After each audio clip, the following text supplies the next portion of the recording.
तो हेलो दोस्तों, मैं लेके आ गया हूँ एक फिर से नई वीडियो में। आप लोगों का स्वागत है। आप लोग इस चैनल से जुड़े रहिए। मैं आपको डेली एक नई से नई वीडियो की कहानी लेते आता रहूँगा। आप लोगों की कहानी की शुरुआत करता हूँ एक मूवी की, जो कुछ नाम से है। आप लोग मूवी की कहानी जानकर आपको तो समझ में आ ही जाएगा कि किस मूवी की कहानी है।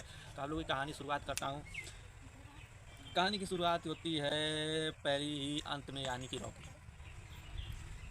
रॉकी यानी कि हीरो। आप लोग तो इतना से समझ ही जाएंगे कि कहानी किस पे है।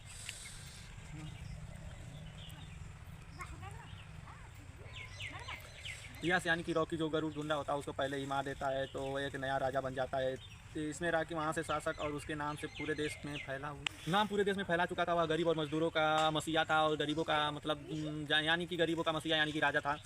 लेकिन वो दुश्मनों के लिए बहुत खतरनाक था। ये खतरनाक यानी कि गुंडा बहुत भारी था। यानी कि उसमें फिल्म में हीरो का रोल किया है। यह कहानी का परिवेश होता है कि विलन के अंदर संजय दत्त यानी कि आदिल वाहिनी योद्धा, जिसमें निर्दय, शक्तिशाली और बदला लेने की आग, जुनून और जुलूल था। उसमें ये केजीएफ के अधिकार चाहता था कि वह राखी को चुनौती देगा, और दोनों के बीच खूब युद्ध होता है, खून खराबा और छिड़ जाता है युद्ध। राखी फिर माफिया यानी गुंडा, बल्कि भारत के सरकार के प्रधानमंत्री रसीम सेना या रवीना टंटन भी टकरा जाते हैं। इसके साम्राज्य की इतनी बड़ी हो जाती है कि सरकार भी उसे नहीं हिला पाता है। सरकार यानी कि सरकार का माँ बहन एक कर देता है। अंतिम हिस्सा में अधिकार राखी के बीच जबरदस्त लड़ाई होती है, और अधिकार राखी के मारने के लिए पूरा कोशिश करता है, लेकिन राखी उससे भी अधिक चालाक था और मजबूत साबित होता है।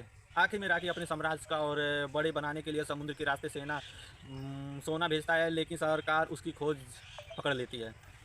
फिल्म का अंत इसी तरह होता है कि राखी समुद्र में डूब जाता है, और पर उसका शरीर नहीं मिलता है। यानी कि आप लोगों को भी पता है कि राखी का शरीर नहीं मिलता है, तो राखी जिंदा है। इसलिए आपको केजीएफ चैप्टर 3 मिलेगा। 2026 में नई मूवी रिलीज होगी, तब मैं आपको इसका कहानी पूरा बताऊंगा। आने से पहले आप लोग मेरे चैनल से जुड़े रहे। Thank you.